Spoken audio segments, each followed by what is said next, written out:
Hello दोस्तों, तो क्या हाल चाल आप सभी के। उम्मीद करता हूँ आप सभी लोग ठीक होंगे। तो मैं रोहित स्वागत करता हूँ आपके अपने YouTube channel math study point में। तो दोस्तों, आज के इस वीडियो लेक्चर में हम लोग एक्सरसाइज 1.5 को कवर करेंगे। मैं यहाँ पे लिख देता हूँ एक्सरसाइज 1.5 को कवर करेंगे और ये क्लास 9th का वीडियो लेक्चर होगा। ठीक है दोस्तों, तो चलिए एक्सरसाइज 1.5 का पहला क्वेश्चन देखते हैं। देखिए, पहला क्वेश्चन कह रहा है कि बताइए नीचे दी गई संख्याओं में कौन कौन परिमेय संख्या है और कौन कौन अपरिमेय संख्या है। ठीक है दोस्तों, तो इसमें सबसे पहले समझने वाली बात यह है कि पहले तो हम ये समझेंगे कि परिमेय संख्या क्या होता है, दूसरी बात अपरिमेय संख्या क्या होता है। वैसे तो इस पर बहुत सारे लेक्चर हो चुके हैं कि परिमेय और अपरिमेय संख्या होती क्या है, लेकिन फिर से एक बार हम लोग रिपीट कर लेंगे। ठीक है, परिमेय संख्या मतलब वे संख्याएं, वे सभी संख्याएं जिसको p बाई क्यू के रूप में लिखा जा सकता है। मैं आप लिख देता हूं p बाई क्यू के रूप में लिखा जा सकता है, जहां q नॉट इक्वल टू 0 हो, यानी कि मतलब कोई भी संख्या हो। ठीक है, कोई भी संख्या हो जिसको हम लोग p बाई क्यू के रूप में लिख सकें और जो q है वो नॉट इक्वल टू हो। नॉट इक्वल टू मतलब वो 0 नहीं होना चाहिए। ठीक है, 0 नहीं होना चाहिए, और वो जो p और q है, यानी कि ये p और q है, ये एक पूर्णांक होना चाहिए। क्या होना चाहिए? पूर्णांक होना चाहिए, फिर पूर्ण संख्या होना चाहिए। ठीक है, चलिए बात करते हैं अपरिमेय संख्या की। तो अपरिमेय संख्या वे संख्याएं, देखिए इसको तो इसका डेफिनेशन ये है कि शांत में देखेंगे या फिर इसको देखने का नज़रिया अलग अलग है। तो अपरिमेय संख्या को हम लोग एक्चुअली इस तरीके से भी लिख सकते हैं कि अगर अंडर रूट में अभाज्य संख्या हो, अभाज्य संख्या, ये शॉर्टकट में मैं संख्या लिख दे रहा हूँ, तो अगर अंडर रूट यानी करड़ी, इसको बोलते हैं करड़ी, अगर करड़ी में अभाज्य संख्याएं हों तो वो बेसिकली सामान्यतः अपरिमेय संख्या कहलाती है। अब बात आती है कि अभाज्य संख्या क्या होती है। बात तो है, अब अभाज्य संख्या वे संख्याएं होती हैं जो स्वयं से कटे, वो और किसी से ना कटे, जैसे कि 2, 3, 5, 7, 11, 13 ... बहुत सारी, मतलब वे सभी संख्याएं जो सिर्फ अपने आप से कटे। अगर करणी में 2 हो तो अपरिमेय संख्या, करणी में 3 हो तो अपरिमेय संख्या, करणी में 5 हो तो अपरिमेय संख्या। ठीक है, यानी कि अपरिमेय संख्या को एक तरह से ये डिफाइन कर सकते हैं कि जो करणी में अगर अभाज्य संख्याएं हों तो उसको हम लोग क्या कह सकते हैं? अपरिमेय संख्या कह सकते हैं। ठीक है, चलिए अब क्वेश्चन को सॉल्व करते हैं। इसको मैं इरेज कर देता हूँ या फिर मैं ऐसे रहने देता हूँ, मैं इरेज कर लेता हूँ, मैं इसको इरेज कर लेता हूँ और फिर हम लोग क्वेश्चंस को देखेंगे। देखिए, पहला क्वेश्चन दिया है, इसमें बताना है परिमेय संख्या और अपरिमेय संख्या क्या होता है। तो पहला क्वेश्चन कह रहा है कि 2 - 5 ये परिमेय संख्या है कि अपरिमेय संख्या है। देखिए, इस क्वेश्चन में क्या है कि ये जो 2 है, 2 तो परिमेय संख्या है, लेकिन जो √5 है ये अपरिमेय संख्या है। तो एक वो टर्म आता है कि परिमेय और अपरिमेय को जोड़े या घटाएं तो अपरिमेय प्राप्त होता है। क्या होता है? आप एक कंडीशन भी होती है कि जैसे कि परिमेय और अपरिमेय को जोड़े, घटाएं या फिर गुणा करें या फिर भाग करें, क्या होगा? अपरिमेय प्राप्त। जोड़े या घटाएं तो अपरिमेय प्राप्त होता है। क्या होता है? अपरिमेय। तो ये ऐसे ही क्लियर है, तो हम लोग यहाँ पे लिख देंगे अपरिमेय। कौन सी संख्या लिख देंगे? अपरिमेय। अपरिमेय संख्या। ठीक है, अब आइए क्वेश्चन नंबर दूसरा देखते हैं। क्वेश्चन नंबर दूसरा दिया है कि 3 दिया है 3 + √23 - √23। अब देखिए, √23 से √23 कैंसिल हो जाएगा तो क्या बचेगा हमारा? यहाँ पे हमारा बचेगा सिर्फ 3, और जो 3 है वो कौन सी संख्या है? वो परिमेय संख्या है। तो हम लोग यहाँ पे लिख देंगे परिमेय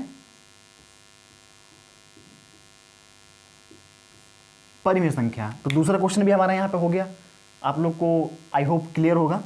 देखिए, क्वेश्चन नंबर तीसरा को जब सॉल्व करेंगे तो ये दिया है 2√7/7 ठीक है, अब देखिए यहाँ पे √7 से √7 कैंसिल हो जाएगा। क्या होगा? √7 से √7 कैंसिल हो जाएगा, तो ऊपर बचेगा 2 और नीचे बचेगा 7। और ये कौन सी संख्या है?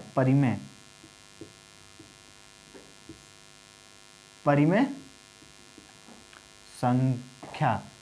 ये हमारा हो जाएगा आंसर। अभी हमने परिमेय संख्या के बारे में पढ़ा भी, जिसको पी बाई क्यू के रूप में लिखा जा सकता है, तो बटा के रूप में, तो इसको पी बाई क्यू के रूप में लिख लिया है हमने, और ये ऐसे हो गया।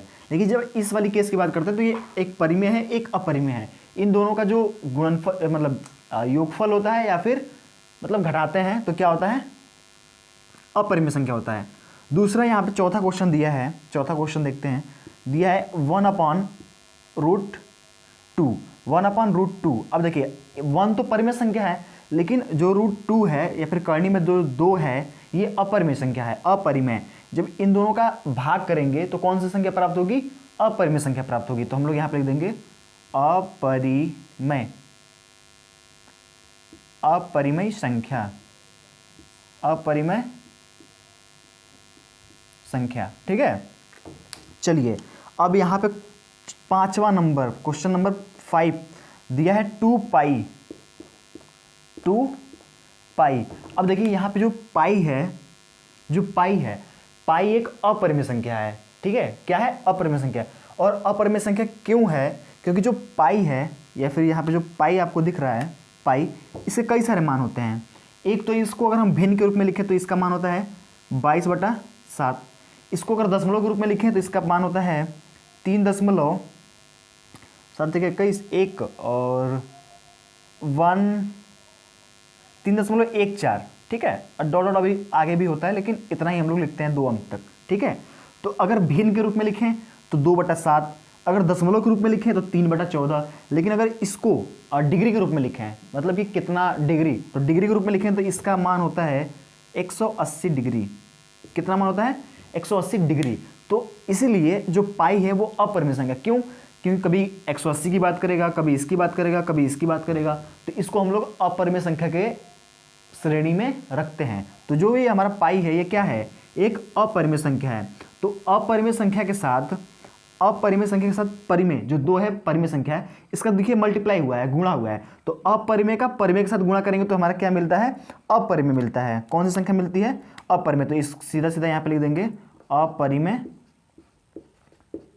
अपरिमेय संख्या। यहाँ पर हो जाएगा हमारा ये अपरिमेय संख्या, और ये सब हमारा क्या होगा आंसर होगा, ठीक है। तो एक्सरसाइज 1.5 का ये रहा क्वेश्चन नंबर पहला, ठीक है। चलिए इसका क्वेश्चन नंबर दूसरा देखते हैं क्या क्या। तो दोस्तों क्वेश्चन नंबर दूसरा दिया है कि निम्नलिखित व्यंजकों में से प्रत्येक व्यंजक को सरल कीजिए, ठीक है। तो जो भी यहाँ पे व्यंजक दिए गए हैं उनको क्या करना है, सरल करना है, ठीक है दोस्तों। तो क्वेश्चन नंबर पहला दिया है कि 3 प्लस करनी में 2 और 2 प्लस करनी में 2, एक एक कोष्टक में बंद है, ठीक है।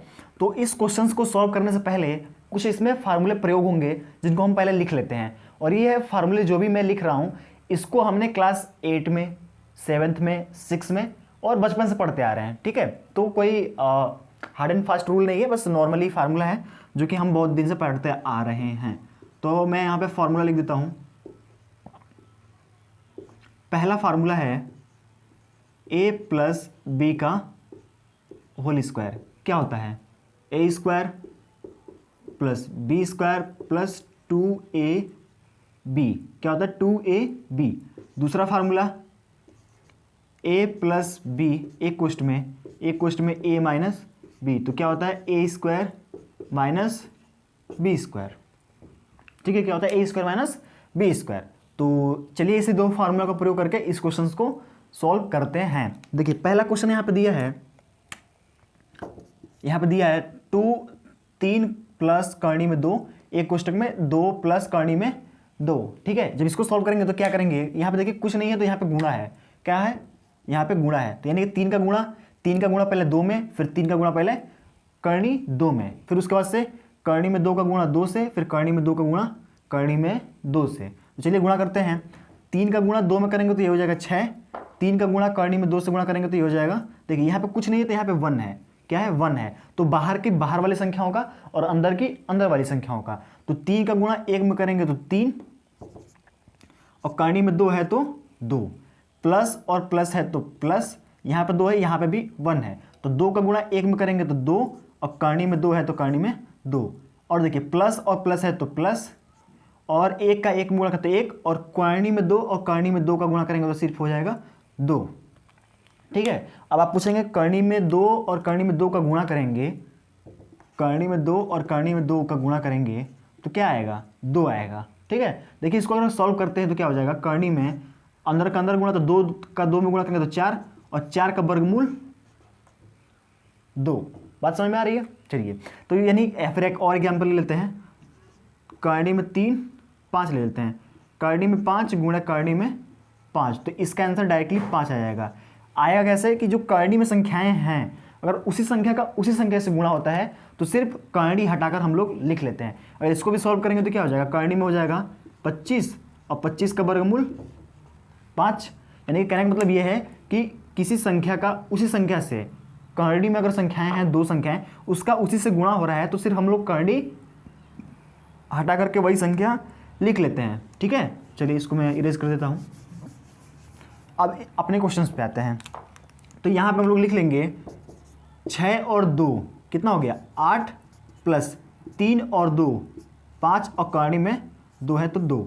देखिए मैंने इसको इसलिए ऐड कर लिया क्योंकि यहाँ पे भी करनी में 2 है, यहाँ पे भी करनी में 2 है, तो आगे वाली संख्याएं जुड़ जाएंगी। और ये इसमें करनी नहीं है, इसमें भी करनी नहीं है, तो इसको मैंने अलग लिख लिया। इस प्रकार हमने क्या किया, इसको सॉल्व कर लिया। ठीक है, चलिए क्वेश्चन नंबर दूसरा देखते हैं। क्वेश्चन नंबर दूसरा दिया है 3 प्लस करनी में 3, 3 माइनस करनी में 3। देखिए a प्लस बी, एक फार्मूला दिख रहा है, a plus B A minus B, तो इसका क्या होता है ए स्क्वायर माइनस बी स्क्वायर। तो यहाँ पे a है प्लस b है और यहाँ पे क्या है a माइनस बी, यानी कि वही संख्याओं को जोड़ा गया है, वही संख्याओं को घटाया गया है, तो क्या होता है ए स्क्वायर माइनस बी स्क्वायर। तो इसका फार्मूला पे अगर इसको रखेंगे तो ये हो जाएगा हमारा ए स्क्वायर यानी कि 3 का स्क्वायर माइनस बी स्क्वायर यानी कि √3 का स्क्वायर, √3 का स्क्वायर। तो क्या हो जाएगा, यहाँ पे हो जाएगा 3 का स्क्वायर करेंगे तो 9 माइनस √3 का स्क्वायर करेंगे तो रूट से 2 कट जाएगा, तो यहाँ पे हो जाएगा 3। ठीक है, क्या हो जाएगा 3 हो जाएगा, और 9 में से 3 घटाएंगे तो क्या हो जाएगा 6, और यही हमारा क्या हो जाएगा, यही हमारा आंसर हो जाएगा। ठीक है दोस्तों, चलिए क्वेश्चन नंबर तीसरा देखते हैं। क्वेश्चन नंबर तीसरा दिया है कि √5 प्लस √2 का होल स्क्वायर, √5 प्लस √2 का होल स्क्वायर। देखिए a प्लस बी का होल स्क्वायर क्या होता है, ए square plus B square plus 2ab। तो इसको इस पर तोड़ेंगे तो ये हो जाएगा हमारा, क्या होगा, यहाँ पर हो जाएगा ए स्क्वायर यानी कि √2 5 का स्क्वायर प्लस बी स्क्वायर यानी √2 का स्क्वायर प्लस 2ab यानी कि √5 इंटू बी यानी कि √2। यही तो होगा, a square plus B square plus 2ab। ठीक है, अब इसको सॉल्व करेंगे तो क्या हो जाएगा, देखिए √5 का 2 बार गुणा करेंगे। पावर का मतलब क्या होता है, पावर का जनरली मतलब होता है, पावर का मतलब होता है कि जो नीचे वाली संख्या है या फिर जो बेस में संख्या है, जो बेस में संख्या है उसकी उतनी बार गुणा। अगर यहाँ पे 3 होता तो इसका 3 बार गुणा, 2 है तो 2 बार गुणा। तो √5 का √5 में गुणा करेंगे तो क्या आ जाएगा, 5 आ जाएगा, 5 हो गया, प्लस √2 का √2 में गुणा करेंगे तो 2, प्लस यहाँ पे 2 है, यहाँ पे भी 1 है, यहाँ पे 1 है, तो 2 एकम 2, 2 एकम 2, तो 2, और करनी में 5 दूनी 10, तो करनी में 10 हो गया। अब 5 और 2 7 प्लस 2 करनी में 10, और यही हमारा हो जाएगा आंसर हो जाएगा। ठीक है, चलिए क्वेश्चन नंबर चौथा देखते हैं। क्वेश्चन नंबर चौथा दिया है a minus B A plus B. तो a minus B A plus B, formula क्या होता है ए स्क्वायर माइनस बी स्क्वायर, तो सिर्फ उसी पर रख देना है। तो ए स्क्वायर यानी कि a की जगह कितना है √5 का स्क्वायर माइनस बी स्क्वायर यानी √2 का स्क्वायर। तो यहाँ पे उससे हो जाएगा, इसका जब करेंगे स्क्वायर तो यहाँ पे हो जाएगा 5 माइनस इसका स्क्वायर करेंगे तो ये हो जाएगा 2, और जब घटाएंगे तो ये आ जाएगा 3, और ये हमारा क्या हो जाएगा आंसर। देखिए √5 का स्क्वायर है यानी कि √5 का 2 बार गुणा, तो √5 गुणे √5, इसको जब गुणा करेंगे तो √25, और √25 का मान होता है 5, तो इसलिए मैंने डायरेक्टली 5 लिख लिया यहाँ पे। और इसी तरह इसका भी करेंगे तो 2 ही आएगा। ठीक है, तो यहाँ से हमने क्या किया, इस क्वेश्चंस को सॉल्व कर लिया। तो क्वेश्चन नंबर दूसरा यहाँ पे समाप्त होता है। चलिए क्वेश्चन नंबर तीसरा को देखते हैं। दोस्तों क्वेश्चन नंबर तीसरा कह रहा है, मैं क्वेश्चन को पढ़ देता हूँ और स्क्रीन पे दिख रहा होगा कि आपको याद होगा कि पाई को एक वृत्त की परिधि C और उसके व्यास D के अनुपात में परिभाषित किया जा सकता है, अर्थात पाई इक्वल टू C/D। यानी कि कह रहा है वृत्त की परिधि, सवाल आपको दिख रहा होगा, मैं पूरा पढ़ लेता हूँ पहले एक बार, को अनुपात को परिभाषित करता है, अर्थात पाई इक्वल टू C/D है। यह इस तथ्य का अंतर्विरोध करता हुआ प्रतीत होता है कि पाई एक अपरिमेय संख्या है। इस अंतर्विरोध का निराकार किस प्रकार करेंगे। ठीक है, तो ये कह रहा है, क्वेश्चन नंबर ये कह रहा है कि वृत्त की परिधि क्या होती है, मैं ये समझा देता हूँ। मान लीजिए चलिए ये अगर एक कोई वृत्त है, इसका ये केंद्र O है और यहाँ से इसकी डिस्टेंस R है, ठीक है। तो वृत्त की परिधि ये होती है, ये जो साइड की जो मैंने लाइन खींचा है इसको परिधि बोलते हैं। तो वृत्त की परिधि का फार्मूला आता है,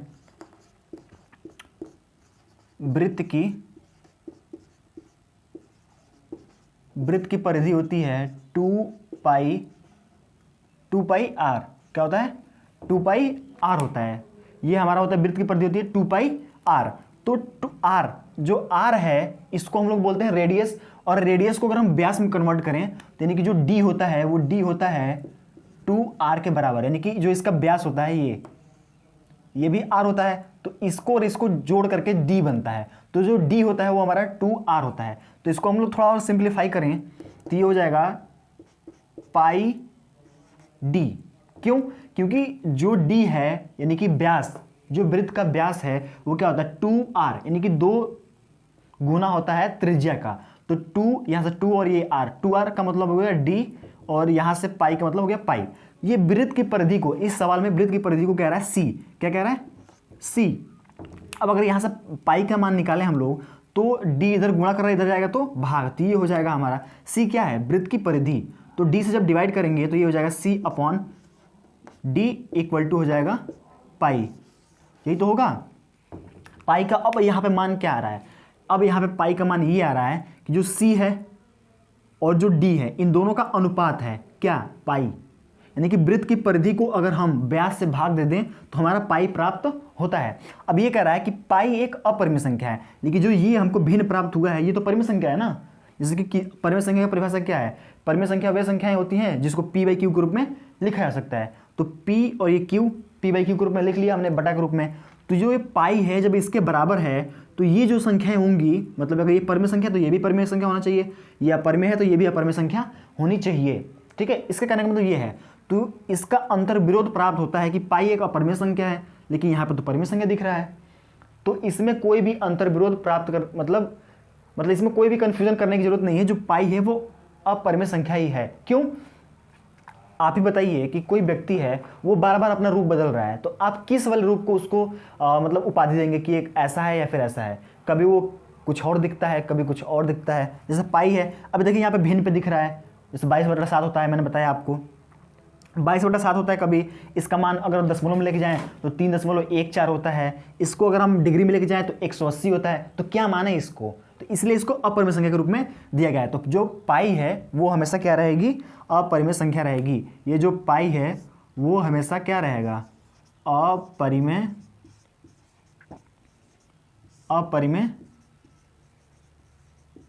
संख्या है। ये सदैव अपरिमेय संख्या रहेगा, ठीक है। तो जो पाई है वो हमारा अपरिमेय संख्या होगा। ये इसका थोड़ा सा अंतर्विरोध प्राप्त हो रहा है क्योंकि ये P/Q के रूप में है। तो P/Q के रूप में है, इसका मतलब ये परिमेय संख्या है, लेकिन ये परिमेय संख्या नहीं है। ये क्या है? अपरिमेय संख्या है, ठीक है दोस्तों। चलिए क्वेश्चन नंबर 4 देखते हैं।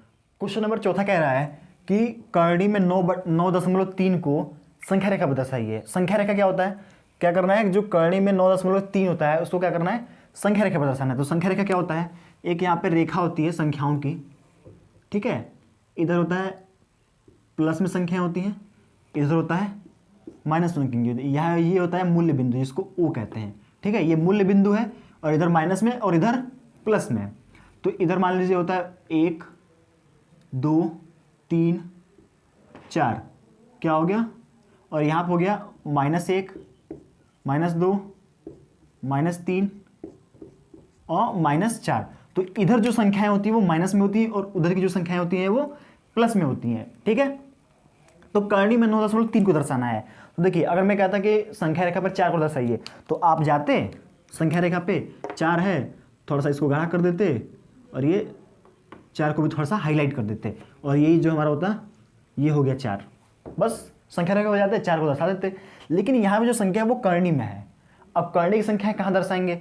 इस पर कर्णी की संख्या तो लिखी नहीं है, इस पर तो पूर्ण संख्या लिखी गई है, मतलब 1 2 3 4 ठीक वो लिखा गया है। और कर्णी वाली जो संख्या इस पर है नहीं, तो कर्णी वाली संख्याओं को कैसे दर्शाएंगे? तो इसका 2 तरीका है। एक तो वो है कि चाप काट के हम बताएं, एक दूसरा इसका तरीका ये है कि इसका पहले हम लोग वर्गमूल निकाल लेते हैं। ये क्या है, करनी है, करनी का मतलब क्या होता है, वर्गमूल। तो पहले इसका वर्गमूल निकाल लेते हैं। तो अगर वर्गमूल निकालें हम लोग, तो इसको अगर भाग विधि से, आपने क्लास 8 में पढ़ा होगा वर्गमूल निकालना। तो अगर हम इसको भाग विधि से वर्गमूल निकालें तो कैसे निकालते थे, 9.3 है, अपने पास से 0 0 बढ़ा लेते हैं, जितना आपको जीरो की जरूरत हो उतना बढ़ा लेते हैं। भाग विधि से जब इसका वर्गमूल निकालेंगे तो पहली संख्या इसको काटेंगे, तो ऐसा गुणा करें, यहाँ पे 3 और यहाँ पे 3, यहाँ पे भी 3, इसको जोड़ के लिखते थे तो 6 हो गया, और 3 का 3 में गुणा करेंगे तो 9 हो गया। क्या हो गया, 9 हो गया, 3 3 का 9 हो गया। जब इसको घटाएंगे तो ये हो जाएगा कैंसिल। अब यहाँ दशमलव लगाया तो यहाँ पे भी दशमलव लग जाएगा। अब यहाँ हमने उतार लिया, एक्चुअली जोड़ा में उतारते हैं, तो इसको मैं इतना कर देता हूँ, जोड़ा में उतारता हूँ, तो यहाँ पे हो गया 30 हो गया। अब इसमें भाग तो जाएगा नहीं, तो यहाँ पे हम लोग लगा देंगे एक 0, एक यहाँ पे भी बढ़ा देंगे एक 0, ठीक है। अब देखिए ये इसको भी उतार लेंगे, जब ये 2 0 उतारेंगे तो एक यहाँ पे 0 और एक यहाँ पे 0, क्योंकि ये छोटा था 6 से, तो यहाँ पे ये हो गया। अब क्या करेंगे, यहाँ पे ऐसी संख्या लिखना है कि ये भी आ जाए और यह भी आ जाए। मान लीजिए यहाँ पे मैं लिखता हूँ मैं लिखता हूँ हो गया 636, 6 5 30, 5 बार में लेता हूँ, लेकिन 5 बार में ज़्यादा हो जाएगा, तो हम लोग ले चलते हैं 4 बार में। यहाँ पे भी 4, यहाँ पे भी 4 और यहाँ पे भी 4। यहाँ पे क्या करेंगे, जोड़ के लिख लेंगे, तो ये हो जाएगा 8 0 6। इसका गुणा करेंगे, 4 में 4 का गुणा करेंगे, 4 चौको 16 हो गया, और 6 का 4 में गुणा करेंगे तो 6 चौको 24, तो ये हो गया इतना। जब इसको घटाएंगे तो ये हो जाएगा, इधर से हासिल लेंगे 10, 10 में से 6 गया 4, 9 में से 1 गया 8, और यहाँ हो गया 9, 9 में से 4 गया 5, और इसमें से ये हो गया कैंसिल। ये हमारा इतना आ गया, यानी कुछ ये वाली संख्या हमको प्राप्त हो रही है, ठीक है। देखिए हमने इसका वर्गमूल निकाला है, तो हमने किया ये है कि जोड़ा में संख्या 0 अपने पास से बढ़ा सकते हैं, क्योंकि हमने सीखा है कि दशमलव के बाद से कितनी भी 0 अपने मन से बढ़ा सकते हैं, लगा सकते हैं। तो यहाँ पे 3 से हमने काटा, 3 3 का 9 हो गया, इसको मैंने ऐड कर दिया 6 हो गया। तो 9 का 9 में से जब माइनस करेंगे, यहाँ पे घटाएंगे, 9 से 9 को घटाएंगे तो 0 हो जाएगा, कट जाएगा। अब हमने क्या उतार दिया, 30 को उतार दिया। लेकिन जो 6 है, जब 6 का यहाँ पे अगर 1 लिखता हूँ मैं, अगर 1 से 61 का 1 में गुणा करूँगा तो 61 आएगा, जो कि 30 से बड़ा है, तो भाग नहीं जा पाएगा। तो मैं क्या करूँगा कि इस दोनों को भी मैंने उतार लिया, इस 2 0 को भी मैंने उतार लिया, तो यहाँ पे हो गया 3000। अब एक 0 यहाँ पे भी लगा देंगे, एक 0 यहाँ पे भी लगा देंगे। अब मैंने 4 से देखा तो इसको ऐड कर लिया और इसका मल्टीप्लाई करके यहाँ पे लिख दिया। यहाँ पे जब मैंने इसको घटाया तो ये आ गया और यहाँ पे ये आ गया, यानी कि करनी में 9.3 को जब हम हल करेंगे तो यहाँ पे इसका वैल्यू आ जाएगा 3.04, ठीक है। क्या आ गया, 3.04। अब इसको क्या करेंगे, संख्या रेखा पर दर्शाएंगे। तो देखिए 3 है और पॉइंट में कुछ और एक्स्ट्रा है, तो 3 यहाँ पे कहाँ है, 3 हमारा दिख रहा है, ये मैं इसको सही से लिख लेता हूँ, ये हमारा है, ये हमारा हो गया 4, ठीक है। तो 3 दशमलव कुछ, 3 दशमलव समथिंग, तो यानी कि 3 तो ये होगा ही होगा, 3 तो होगा ही होगा प्लस कुछ यहाँ पे, यानी कि 3 से थोड़ा सा एक्स्ट्रा, यानी कि कहीं यहाँ पे होगा हमारा क्या, करनी में 9.3। और इस प्रकार हमने क्या किया, करनी में 9.3 को संख्या रेखा पर दर्शा दिया। तो एक तो ये तरीका है और एक चाप काटने वाला है, तो वो थोड़ा सा ईजी है, बट ये हम लोग इसको अडोप्ट करते हैं, ठीक है। ये दूसरी विधि हो गई। तो क्वेश्चन नंबर 5वां देखते हैं। आई होप ये समझ में आया होगा क्वेश्चन आपको, ठीक है।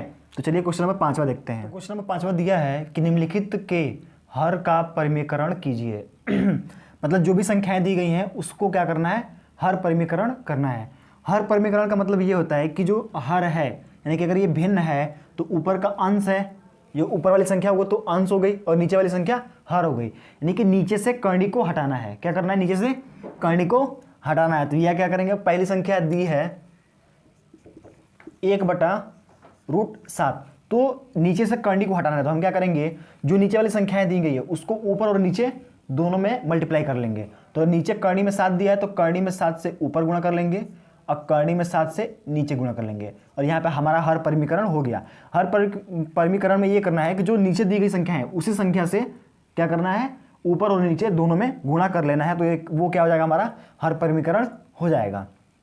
तो चलिए इसका गुणा करेंगे, तो √7 का 1 में गुणा करेंगे तो ये हो जाएगा √7 बटा रूट 7 का रूट 7 में करेंगे तो ये हो जाएगा 7, और ये हमारा हो गया हर परिमीकरण। रूट 7 का रूट 7 में गुणा करेंगे, रूट 7 गुणे रूट 7। तो अभी मैंने बताया कि अगर उसी संख्या का उसी संख्या में गुणा हो तो हम सिर्फ कर्णी को हटा के वो वाली संख्या लिख लेते हैं। कैसे? इन दोनों का गुणा करेंगे तो ये हो जाएगा 49, और 49 का वर्गमूल होता है 7। तो हम लोग क्या करते हैं, अगर उसी संख्या का उसी संख्या में गुणा है तो डायरेक्टली रूट को हटा करके हम वही संख्या लिख लेते हैं। क्वेश्चन नंबर दूसरा दिया है कि 1 बटा कर्णी में 7 माइनस कर्णी में 6। इसका जब हर परिमीकरण करेंगे तो गुणा तो करेंगे इसी से, मतलब जो हर में दिया है ऊपर और नीचे गुणा करेंगे, लेकिन चिन्ह को बदल के, अगर ये माइनस में है तो प्लस में, और प्लस में है तो माइनस में, तो हम गुणा कर लेंगे। तो ये यहाँ गुणा करेंगे हम रूट 7 प्लस रूट 6। क्यों? माइनस है तो प्लस में, और प्लस होता तो माइनस में। और इसी संख्या से नीचे भी गुणा कर लेंगे, तो रूट 7 और प्लस रूट 6। ठीक है, जब रूट 7 प्लस रूट 6 का गुणा करेंगे 1 में, तो यहाँ पे हो जाएगा हमारा रूट 7 प्लस रूट 6 हो गया। लेकिन जब इसका और इसका गुणा करेंगे तो अभी मैंने एक फार्मूला आपको बताया कि एक फार्मूला होता है कि a माइनस बी और a कोष्ट में a प्लस बी। तो ये हमारा फार्मूला रहता है a स्क्वायर। क्या फार्मूला होता है? ये होता है a square minus B square. ये तो फार्मूला होता है।